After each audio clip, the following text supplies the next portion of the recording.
This is a moment for Europe, and we are ready to step up. Canada has been one of the strongest countries in support of Ukraine. The world has never been more united in support of Ukraine, and Europe has taken urgent and swift action. From London to Berlin, from Paris to Brussels, European leaders are taking critical steps on security, following an extraordinary European Council on Ukraine and defence. The leaders of the European institutions, Antonio Costa, Ursula von der Leyen and High Representative for Foreign Affairs, Kaja Kallas, met with the leaders of the United Kingdom, Turkey, Canada, Norway and Iceland to assess the situation. And all 5 non-European Union countries here supported this critical summit. Von der Leyen, British Prime Minister Keir Starmer, Norwegian Prime Minister Jonas Gahr Store, Icelandic Prime Minister Kristrún Frostadóttir, Canadian Prime Minister Justin Trudeau and Turkish President Recep Tayyip Erdogan were among the highlights of the summit. We know that the United Kingdom's support and contribution to peace in Ukraine since the beginning of the war has been critical and important. We will discuss the United Kingdom's role in detail in the coming minutes. But there are 2 very remarkable countries here. Canada and Turkey's support at this stage is very critical. So why are Canada and Turkey so important in this equation? According to leaks from the Brussels summit, the plan to bring Ukraine into the European Union single market with accelerated access is actually part of a much broader security and diplomacy project.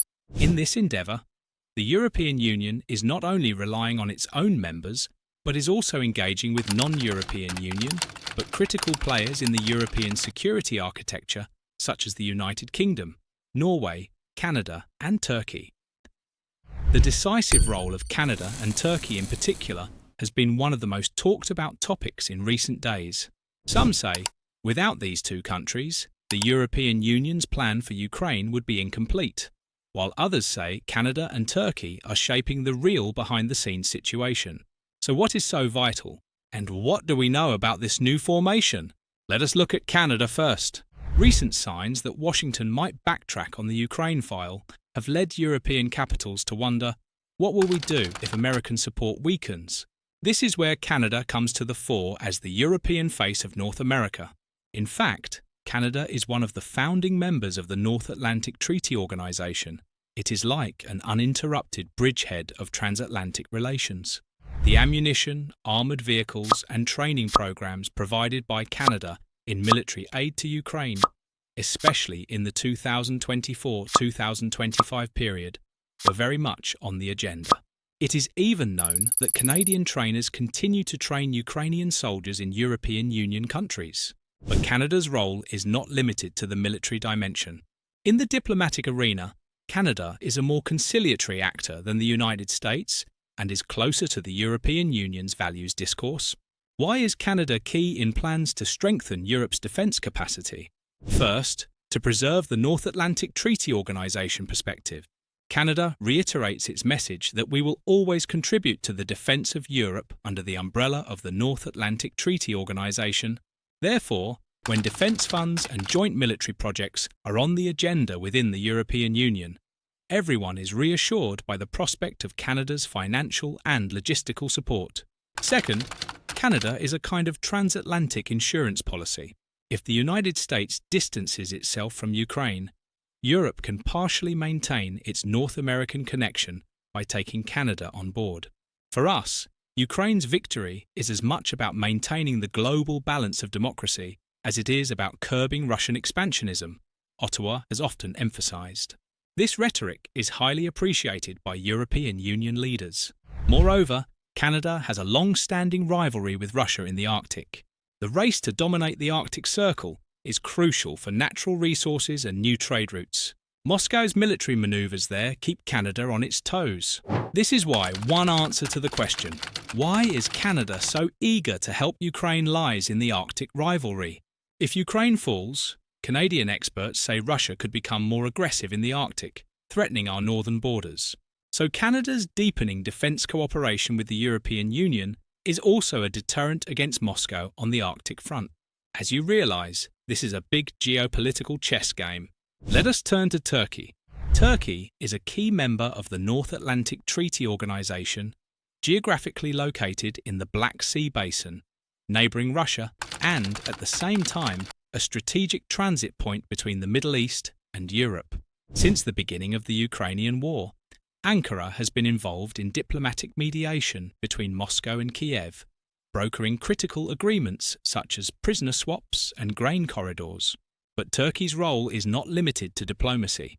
Turkey's recent breakthroughs in the defence industry, from TB2 unmanned aerial vehicles to larger armed drones, have had a major impact on the Ukrainian front. At the aforementioned summit, Turkey is sending the message, "We are protecting the southern flank not only of the European Union, but also of the North Atlantic Treaty Organization. We are ready to provide Ukraine with the necessary support." Sayın Zelenski ile görüşmemde Türkiye'nin Ukrayna'nın toprak bütünlüğüne, egemenliğine ve bağımsızlığına olan kuvvetli desteğini ifade ettim. In the last 3 years, we have come together with the representatives of Russia and Ukraine. So what exactly is Turkey going to do in this European Union project of bringing Ukraine into the single market and expanding its defence capacity? For one thing, Turkey has a vital position in the logistics flows in the Black Sea. If the European Union is to establish closer economic integration with Ukraine, the safety of sea routes is key. With control over the straits under the Montreux Convention, Ankara can keep Ukraine's export channels open by regulating ship traffic in the Black Sea. In addition, Turkey's military strength as a North Atlantic Treaty Organization ally is critical to deterring Russia in Eastern Europe. While some European countries are uncomfortable with Turkey's policy in Syria or the Eastern Mediterranean, they recognise that they need Ankara to balance Russia. The Ankara government, of course, wants to capitalise on this situation. It wants to consolidate its position as a key partner in the Ukraine conflict, both to increase its diplomatic clout and to break the ice with the European Union. Indeed, Turkey has been able to establish a dialogue with Russia and maintain its alliance with the West during the Ukraine conflict. Some call this a balancing act. Others argue that Turkey is trying to maximise its geopolitical interests in the Ukraine crisis. Whatever you call it, the bottom line is that the Black Sea dimension of the European Union's grand plans for Ukraine would be incomplete without Ankara's support. The example of the grain corridor is the most concrete indicator of this. Turkey is also keen to contribute to the European Union's defence projects. For example, Ankara is very ambitious in areas such as joint drone production, air defence systems, and logistics supply. According to information from the summit lobbies, some giant European defence companies are open to developing joint projects with Turkish companies. If this happens, Turkey may choose the path of getting a big share in the defence partnership instead of full membership to the European Union. It would also strengthen its position within the North Atlantic Treaty Organization. Ultimately, the future of Ukraine is critical for Turkey, which shares the same geography with Russia and has a historical rivalry, both from a security perspective and in the Black Sea balance. That is why they are taking a clear line that the European Union or North Atlantic Treaty Organization will not leave Ukraine, and we will support it. In diplomacy, they are flexible enough to play the role of mediator without completely confronting Russia. Another thing Canada and Turkey have in common is a new momentum in defence spending. Canada wants to be less dependent on the United States, while Turkey has reduced its dependence on foreign countries by investing in its domestic defence industry. These two countries have the capacity to contribute to the European Union's Rearm Europe programme. Canada, for example, could provide logistics and financing, while Turkey could provide production and regional operational capabilities. Already in Brussels, the question, can allied partners like Canada and Turkey also benefit from defence funds in the new era, is being discussed. This is because the European Union now wants to expand coordination in defence not only with its own member states, but also with reliable partners. In addition to the military dimension, the diplomatic missions of both countries are also valuable for the European Union. Canada has an extensive global network thanks to its weight in the G7 and its Commonwealth ties.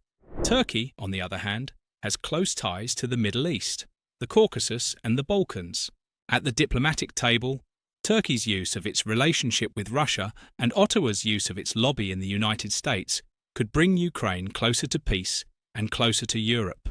A kind of multi-layered solution model. Some may criticise, does the European Union realise who it is dancing with? But the reality of realpolitik is that both Canada and Turkey are showing that they are indispensable partners in the Ukraine issue. But is it all a bed of roses? No, it is not. Some European countries are uneasy about Turkey's domestic human rights issues and tensions in the Eastern Mediterranean. Canada is sometimes uncomfortable with the European Union's protectionist policies. But the Ukraine war has created such a security crisis that these reservations seem to have been shelved for a while. The common defence and Ukraine integration agenda is above all. In the end, the perceived threat from Moscow has been enough to bind the Western world together. Both Canada and Turkey want to reinforce their role as leading partners in this new era. So what will happen next? If the European Union and its allies carry out the peace and reconstruction process in Ukraine, it is not hard to imagine that Canada and Turkey will become even more prominent. Canada could provide funds to support the country's economic pillar, new investments and security guarantees. Turkey, on the other hand, could use its Black Sea and geostrategic position to maintain regional stability and maintain some level of contact with Russia. In other words, both countries are mediators, supporters, and interest-maximising actors in this picture that starts in Ukraine and affects the whole of Europe. In the long run, this could strengthen Canada and Turkey's diplomatic credibility on the world stage. But how long will Russia tolerate Turkey's contribution to the European Union in this way? What kind of reaction will Canada's support for Ukraine, in addition to its Arctic moves, provoke on the Moscow front? There is no clear answer to these questions. But it is clear that both Ankara and Ottawa are being carefully monitored in the Kremlin's strategic calculations. Russia may want to maintain a dialogue with Turkey in the meantime, because they cooperate on some issues, energy projects or Middle Eastern affairs, for example. On the Canadian side, there does not seem to be much room for cooperation with Russia. As the competition in the Arctic heats up, the Ottawa-Moscow line may harden. This could strengthen the European Union's hand, because Canada could be saying, "Stick with us. We will keep Russia within its borders if we stand together." After all, the answer to the question, will Ukraine join the European Union single market, is not just between Brussels and Kiev. The support of the United Kingdom, Norway, Iceland, Canada and Turkey could determine the final decision. Canada is a critical bridge connecting North America and Europe, while Turkey is a Black Sea key, diplomatic mediator and military power in the region. Europe cannot leave these two countries out, not least in its grand defence strategy against Moscow. This is precisely why Canada and Turkey are indispensable in the discussions on the Ukraine peace plan or the European Union defence offensive. As you come to the final point, ask yourself this question: how can states with such different interests agree on a single plan for Ukraine? At the heart of the matter is Russia's perception of a regional threat. Canada, Turkey, European Union members, Britain, all of them are concerned about Russia's moves from their own perspective. This concern brings them together on common ground. Whether you call it a forced alliance or a historic opportunity, we do not know. But the truth is that everyone involved in the Ukraine war cannot ignore Turkey's Black Sea and diplomatic lock and Canada's transatlantic and Arctic equation. So what is the mission of the Ukrainian coalition that the United Kingdom is trying to build? British officials said that around 20 countries have expressed interest in joining the coalition of volunteers to help Ukraine.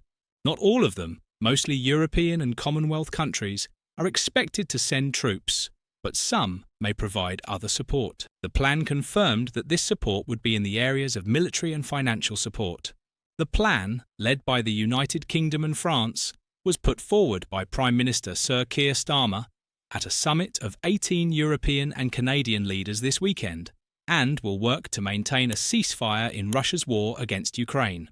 Visiting a defence firm on Merseyside, Sir Keir said it would be a big mistake to think that the only thing to do now is to wait for a deal between Ukraine and Russia, which United States President Donald Trump claims he is trying to mediate. Prime Minister Keir stressed that if there is an agreement, it is vital to defend the agreement, and that means ensuring that Ukraine is in the strongest position. However, Sir Keir stressed that the defence plan must be done in conjunction with the United States, noting that the ability to work with the United States and European partners has ensured peacekeeping for 80 years. Officials from the 20-nation coalition in support of Ukraine were understood to be meeting to discuss the provision of security guarantees following any peace deal. British officials said it was too early to see the problem growing, but welcomed the expressions of interest in joining the coalition of the willing as a very positive step. The Prime Minister's deputy spokesperson said that the government has been very clear that Europe and the United Kingdom need to act, and has seen evidence of this consistently. The United Kingdom and France, backed by a coalition of Western countries, proposed a 1-month ceasefire in Ukraine in the air, at sea, and on energy infrastructure. But this proposal was immediately rejected by Russia. This came as a surprise to no one. Moscow's lack of support for peace is to be expected, because the Kremlin is uncomfortable with the European Union stepping in to end the war. Russian President Vladimir Putin knows that he cannot convince the European Union leaders on his terms. That is why he has turned his main target to the United States. However, the European Union has made it clear that it will continue to support Ukraine. In this context, the United Kingdom announced a £1.6 billion missile deal with Ukraine. Now another deal has been signed with the British-American security firm Anduril to provide Ukraine with more advanced attack drones. Under the deal, Kiev will receive state-of-the-art Altius 600 MIM and Altius 700 MIR systems, designed to surveil the area before striking targets entering the region to help combat Russian aggression in the Black Sea. The commitment of support to Ukraine is also being reinforced by diplomatic efforts. United Kingdom Defence Secretary John Healey met with his United States counterpart Pete Hegseth in Washington, D.C. During the meeting, Healey said that the United States had called on Europe to increase its defence spending and that the United Kingdom had responded.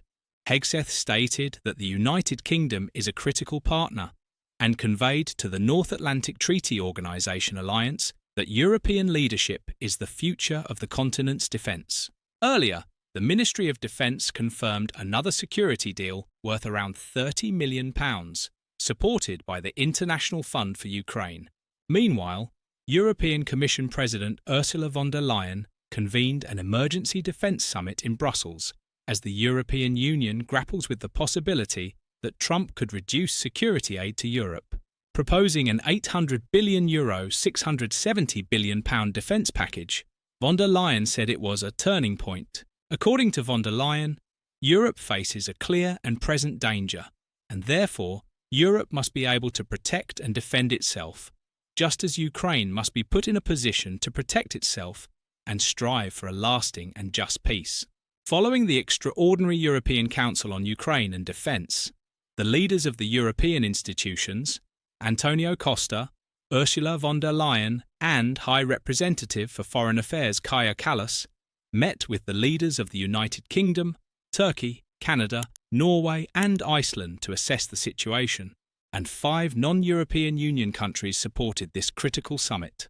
Von der Leyen, British Prime Minister Keir Starmer, Norwegian Prime Minister Jonas Gahr Store, Icelandic Prime Minister Kristrún Frostadóttir, Canadian Prime Minister Justin Trudeau, and Turkish President Recep Tayyip Erdogan were among the highlights of the summit. During the meeting, the 3 European Union representatives stressed the importance of cooperation with like-minded North Atlantic Treaty Organisation partners to support Ukraine and ensure a just and lasting peace and for European security and defence.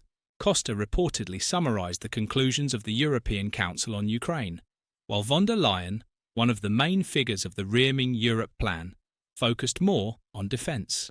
Starmer, Erdogan, Trudeau and others reportedly welcomed the initiative, emphasised the importance of close coordination between partners and congratulated the European Union for the key decisions taken.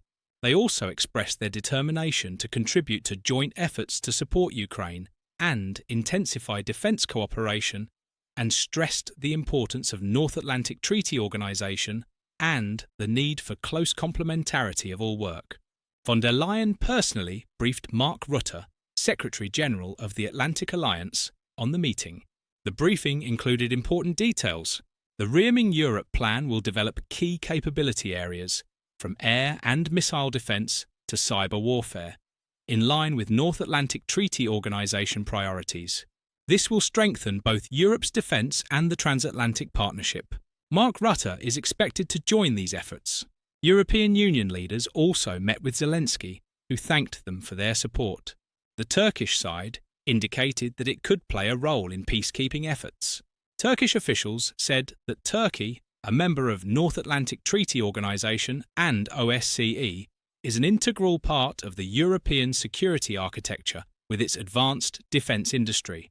Important role in resolving regional crises and strong military. Irish Prime Minister Michael Martin said Irish troops could participate in peacekeeping but would not be deployed in any deterrent force. Australian Prime Minister Anthony Albanese also expressed his openness to sending peacekeepers to Ukraine.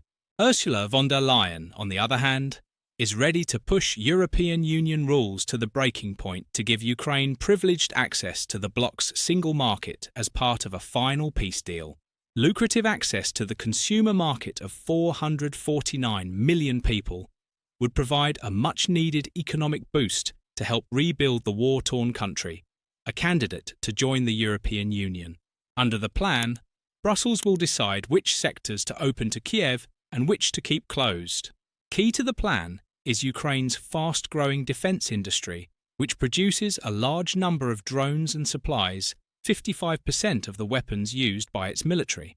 Duty-free access to Ukrainian weapons would save Kiev money and strengthen the arsenal of European Union countries competing to increase defence spending and production.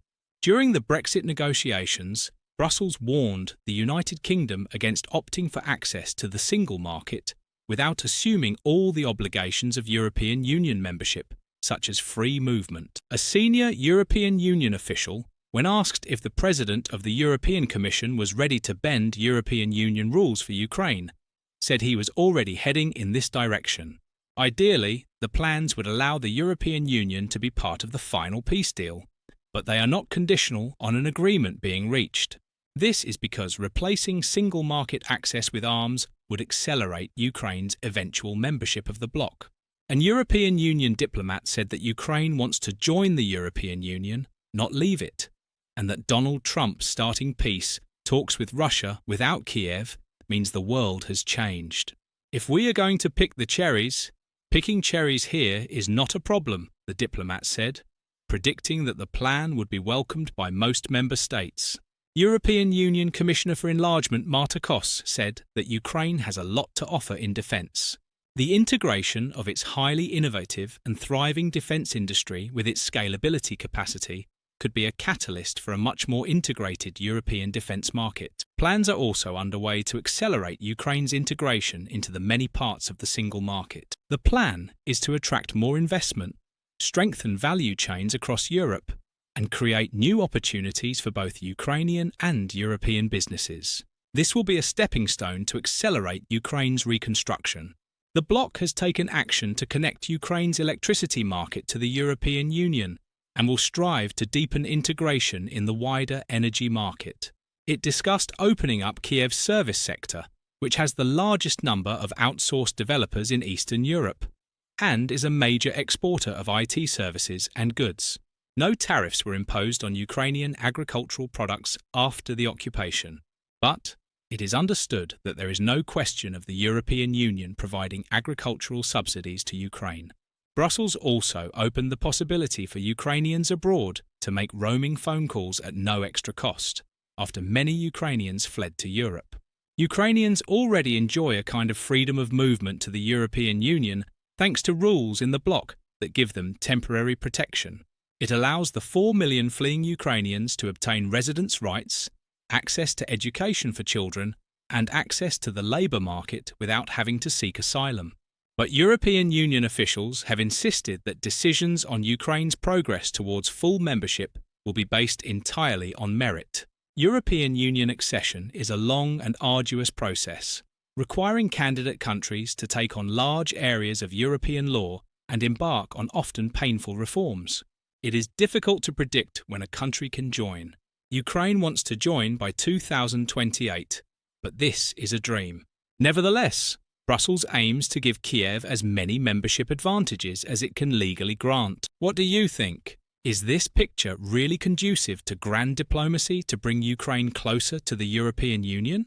Or will it be a difficult project with so many regional contradictions?